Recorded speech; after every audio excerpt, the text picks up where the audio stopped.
I'm here with my G Koda V or Koda. The songs on the EP, they were very personal. I mean, it's a 5-track EP. Mm-hmm. And outside of Go, Mm-hmm. where I'm talking about girls and all that stuff, and online, we have to come up. The title track, Tell Me Why I Have to Keep on Waiting If It's For Me. I'm on the come up.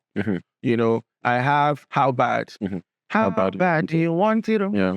If you not go give me, I go just take up. Bro, I came here, I don't stand anybody. Look, bro, it was a guy, you have to do it or die trying. Yeah. You know? Yeah. And then I now have Hold On.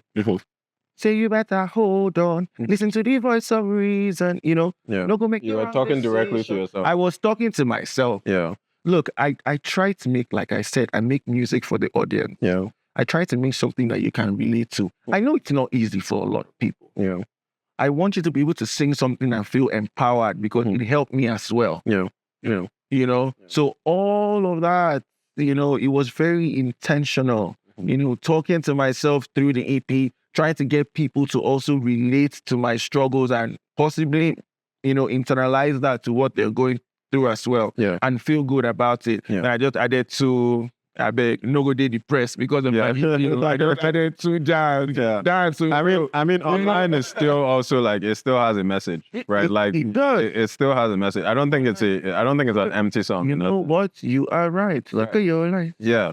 Because I mean, maybe it spoke to some of like, you know, how you experience relationships kind of coming into a new space. And it was you reflecting on that. That's the way I read it. Because, bro, people, they lie. People lie. Oh, my goodness. Yeah. And it's all online. Yeah. You know what? You are right. Yeah. See, sometimes when you make your music, you don't even know what to say when influence. Yeah, how people are going to perceive People are going to perceive it. Yeah. Because I think from a music perspective and being in the media space, I have grown to understand that a lot of this thing is just show. Yeah.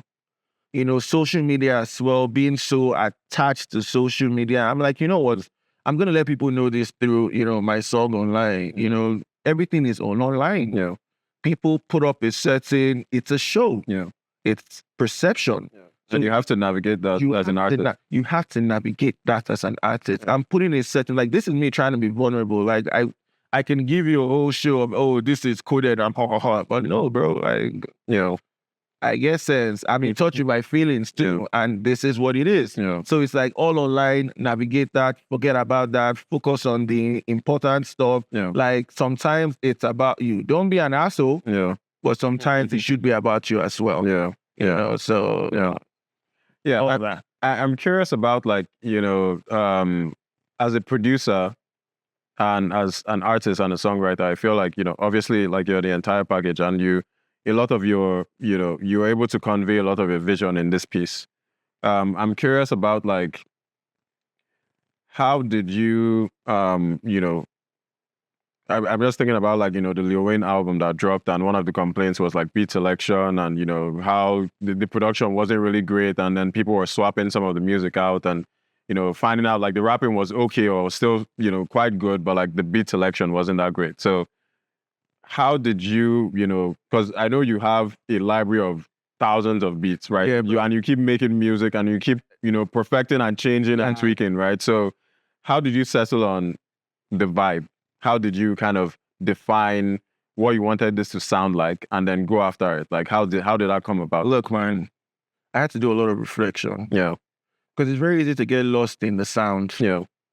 You know, what people want to hear now. Everybody's in, you know, and I'm like, is that coded? Yeah. Like, I'm trying to express myself, like, this is the come up, this is my sound, you know, this is something different. I am not following the whatnot. So while I'm thinking like that, I also have to figure out what sound works best. And to be honest, it was a thing where I did a lot. Bro, I did a lot of songs before picking this one on the EP. Yeah. I had, like, you know, I have so many beats, Yeah. you know, and then I'm listening to it, and I'm like, you know, what really shows intention, what is going to show, you know, convey emotion. Yeah. I want you to listen to my song. I'll be like, Yeah. So in everything that I was doing in the beat selection, even for the party jams, the go, like, everything had to be melodic. Yeah. I need the keys, the way it's played, everything to convey an emotion, so that when you go through the EP, you're like, okay, I get it. Yeah. And I feel like I have a good sense of who this guy is as a person. Yeah. So looking at all of that, it wasn't like, you know, I thought about it, and then these are the 5 jams, and it must fit into it. No, I had there was experimentation. There was experimentation, iteration, and at the end of the day, play everything, and you'll be like, yeah, this doesn't really sound like where I'm trying to get to. Yeah, this doesn't really sound like what I'm trying to put out. Out of all of this, the best, they were all amazing jams. I mean, like, not to be took my own horn, but they were all really good. But I'm like, no, I'm trying to curate an experience to show where this person was, where this person is trying to go, understand the sound, and know that I'm not like anybody. Yeah, I don't want to say, oh, this guy sounds like, no, I don't even know what you're talking about. This is coded. Yeah. Anytime I hear a coded jam, I expect that this is what it's going to be like. Yeah. So I just, it just happened. Yeah. I think that makes sense. And I think the way you've explained it, is kind of speaks to the creative process of iteration and, experimentation. You didn't wake up in a dream and, realize these are the 5 songs I want to sing. Right? Like, it was you in the moment, reflecting how you're feeling, reflecting what you're going through, and then using the music and the beats as the way to convey. Like, to even cut you off there, right? Like, there is, on almost every song that you hear now, the finished version on the EP, I have other songs. Like, there is a different melody. There's a song that I had done on it, and I felt like, this is it. And then I go back and then I listen. I can be somewhat of a perfectionist. Like, I mean, my music. Everybody back to that. Yeah, right. So like, it's. I know greed. Yeah. I just made sure that at the end of the day, this is going to be it. Yeah. This is me putting out my art and being vulnerable to people. And I just want you people to listen to it and say, oh, okay, I'm bad coded. Yeah. Keep on going. Yeah. Yeah. This was like the introduction to. It's the introduction. Yeah. Yeah. What you're going to be doing. Like, you haven't even seen it's the introduction. Yeah. I feel like, I found my sound. I know what, when you hear me, this is what you should expect. Yeah. Definitely. Yeah. So. Yeah, I wanted to come back. This is the curveball I was going to because I'm very interested in, your audience kind of getting to know your journey. Oh, yeah. And, performance and the trauma of performance has been something that we've dealt with, right? Like, when we started out singing and making music, we had to go out and perform without having any like real experience, right? So I'm curious about maybe recounting some of those experiences and then how they shaped how you approach music. Because I think and the reason why I talk about this is, you talk about, taking backstage or kind of taking the background, right? And pushing other artists and trying to produce for them. How did some of those traumatic experiences in the past shape, that decision, if they did? And then what kind of made you decide to finally say, no, I want to find my own voice, and I think it's time? Look, everything that I do, I like to do it well. Yeah. I have to do it well. Yeah. If I'm doing it at all, I might as well. So those experiences, to be honest, like, those were like performing. They were like the first, few experiences that we had where people are sitting down. Can you describe? You're going somewhere. Somewhere. Let's embarrass you a bit. Okay. Or us. Let us you. Okay, so we had that performance. We recorded. We made the beats that day. This was like 15 years. This was like 15 years ago. Yeah. We made the beat that day. Yeah. We recorded that morning. We had classes, but we found a way, bro. Yeah. Remember when we went up and down different halls until we found one place where they were dancing. We begged them whether we recorded. Yeah. And all of that. And then we got in there, we recorded it down. We didn't even really know our lines. Yeah, exactly. That was the issue. I had to mix and master the jam that day. And let's never say that day. It was in the space of 3 hours. It was like 6 p.m. Yeah.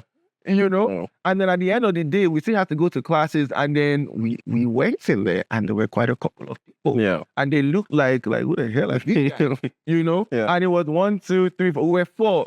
It was me, you, I'm gonna call their names. It was me, you, Andre, and Gabriel, my G. And then we got on stage, mumbling. Yeah. Under the lines. We didn't know our lines. Yeah. And Andre had always been like an amazing performer. He was doing his thing while all of us kind of fumbled. We were just behind trying to talk to them. What is this now? And then you were doing your dance now. Oh, no, one day, as we don't sing our own now, we think come on. Like we need to get out of here. Oh my goodness. Boy, was it something. Yeah. But to be honest, like that also made me understand that even when you feel, scared, you feel a certain type of way, man, you still have to do it. Well, like, look, I was scared up until the time where it was time for me. We jumped on stage. Yeah. And most times, you just have to do it and do it scared. Yeah. Even right now, like at least now I'm a bit more, like, look, once maybe there's some anxiety building up to the time, it's almost your time. Yeah. But once you hold that mic like this, forget about it. Once I get out and I start vibing, it's on go. It's on go. You have to finish. You have to execute. You have to fit, bro. Yeah. You have to. Oh, welcoming could it be? Oh no, I can't jump out. When I like it or not, you better go out there. And make the people happy. Like make the people happy. Yeah.